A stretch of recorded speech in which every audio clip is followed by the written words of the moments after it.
This video is sponsored by Intel in the upcoming VR film Pale Blue Dot. Stay tuned after this video to learn more about Pale Blue Dot. Hey Wisecrack, Corporeal Jared here on the set of Earthling Cinema. So we just saw Star Wars The Last Jedi, and seems like it's pretty divisive. While the critics seem to love it, it's one of the least liked Star Wars movies by audience reviews, and the Wisecrack team is similarly divided. But regardless of whether you loved it or hated it, it's hard to deny that the movie took some big, interesting risks. It deliberately plays with our expectations of what a Star Wars movie is, rethinks the eternal battle between light and dark, and questions the efficacy of heroics. Welcome to this Wisecrack quick take on The Last Jedi. And for the love of God, spoilers ahead. If you haven't seen it, go watch it and come back. The Last Jedi puts forth two major ideas. One, let go of the past, kill it if you have to, and two, don't be a hero, preserve the light. So let's break down the first one. Should we let the past die? Rey's whole reason for seeking out Luke, in addition to getting him to join the Resistance, is to get answers about her powers and her parents. Rose holds on to a family heirloom that's a reminder of her deceased sister, and Leia, after the murder of Han Solo, is struggling to hold on to the memory of her son. Other characters try to outright reject their past. Luke renounces the Jedi, convinced that the Force is about balance, not a bunch of dudes with laser sticks convinced that they're the arbiters of that balance. He even decides to burn the Jedi Temple and the foundational texts within. Luke also rejects his legacy, the legend of Luke Skywalker. Rose is compelled to part with her past by giving away her precious family amulet. Kylo Ren is killing off the memory of Ben Solo, and he also urges Rey to forget about who her parents are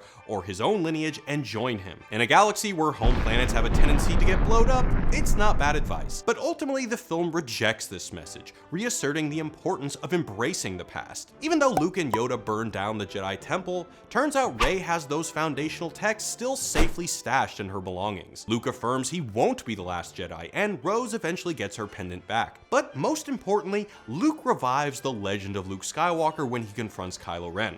But more on that later. Now on to the next lesson. Don't be a hero, preserve the light. Or more specifically, if being a hero means yelling Leroy Jenkins in the face of insurmountable odds, then don't do that. This is embodied by Poe, who disobeys orders and gets a bunch of people killed in taking down a dreadnought, and Finn, who goes on a suicide mission to destroy the battering ram cannon. The whole point of this is to say, when things are so dismal, the battle can't be about winning. The best we can do is preserve the light. This is decidedly a different attitude than other Star Wars films, which characterize the day being saved by Jedis hopping in X-Wings and blowing stuff up. But with Vice Admiral Holdo's skepticism of Poe, The Last Jedi takes a new approach. Finn's suicide charge is interrupted by Rose, who tells him that at this stage, it's not about defeating the enemy so much as protecting what you love. Except that's exactly what Finn was trying to do. And after admonishing Poe for the entire film, Vice Admiral Holdo saves the transport ships by sacrificing herself and ramming the First Order cruiser, more or less what Finn tried, but in space.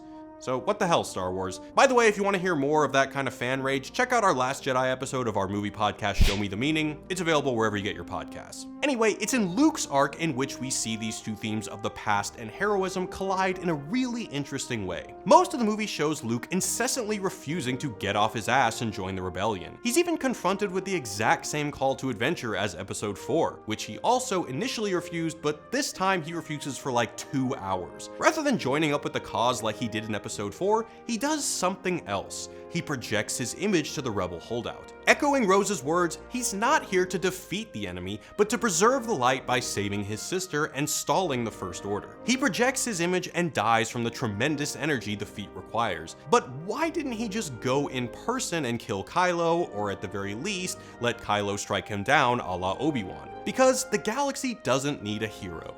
They need a symbol. While Leia's call for assistance fell on deaf ears, the final scene of the film details poor, exploited children of Canto Bight, retelling the story of Luke Skywalker surviving the impossible barrage of blaster fire.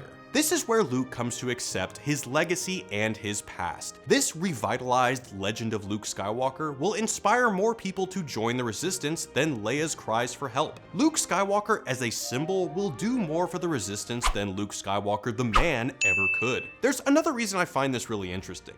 The original Star Wars was heavily inspired by classic westerns, with its ensemble of outlaws and the lawlessness of open space. And in that tradition, Johnson takes an idea that we see in classic westerns like like The Man Who Shot Liberty Valance and Fort Apache. In both films, an undeserving character is enshrined in legend for the greater good of the West. In The Man Who Shot Liberty Valance, the false narrative that the idealistic Ransom Stoddard killed the seemingly unkillable Liberty Valance brings order to the West, and in Fort Apache, the lie that Captain Thursday died a noble hero enables the US military to continue its duty. He must have been a great man. And a great soldier. No man died more gallantly.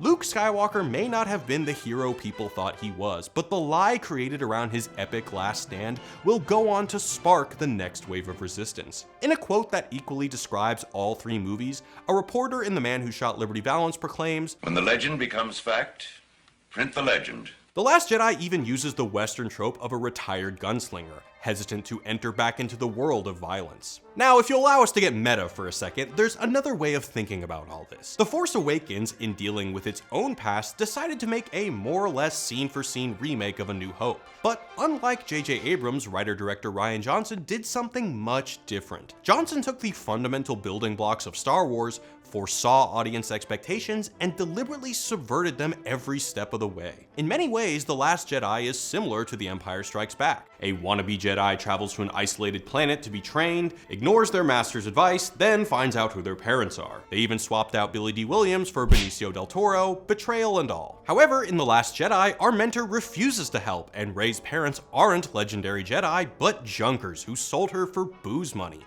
And Snoke just dies with no fleshed out backstory.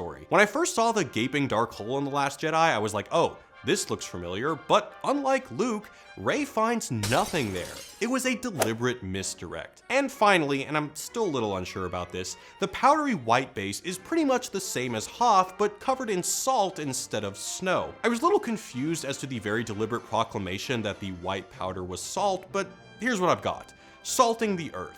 In ancient history, salting land was a way to curse the land and prevent anything from being built atop of it, as salt is toxic to crops. Is Johnson salting the earth of Star Wars lore by redefining the Resistance and what it means to be a hero? Also, unlike the original trilogy, which finds its heroes in princesses and people with quote-unquote noble blood, The Last Jedi does a lot of work to move away from this narrative. Our heroes are Finn, a janitor, Rose, a pipe mechanic, and Rey, who we learn is not the descendant of a powerful family lineage like the Skywalkers, but junkers. And unlike the rest of the film, which seemingly argues for preserving the past, The Last Jedi is moving away from the narrative model that defined its predecessors. So what do you think, Wisecrack? Was The Last Jedi a cinematic masterpiece or a midichlorian dumpster fire? Also, we'll be doing an AMA for the first hour this video gets released. We'll have a pinned comment where you can ask us about Star Wars, how we work, my favorite Korean barbecue restaurant, my dog Woody, or anything else you want to know.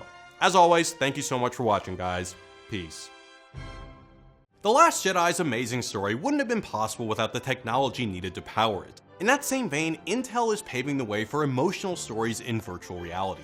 Dedicated to innovation in technology and content, Intel is supporting the VR film Pale Blue Dot, allowing audiences to explore their way through deep space, where Earth is just a speck in the cosmos. Inspired by the iconic Pale Blue Dot photograph, the film brings other worlds to life with visual effects, sound design, and an original score.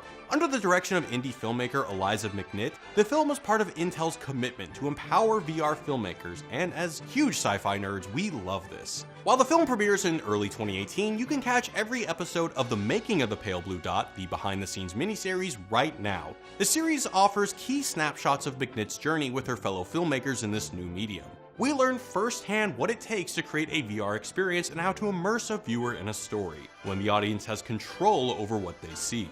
At Wisecrack, we're constantly analyzing the ways we experience stories, and we couldn't be more excited to see how VR filmmaking shapes the way stories are told. Check out the entire behind-the-scenes series of The Making of Pale Blue Dot by clicking here or on the link in the description. Thanks to Intel for sponsoring this video.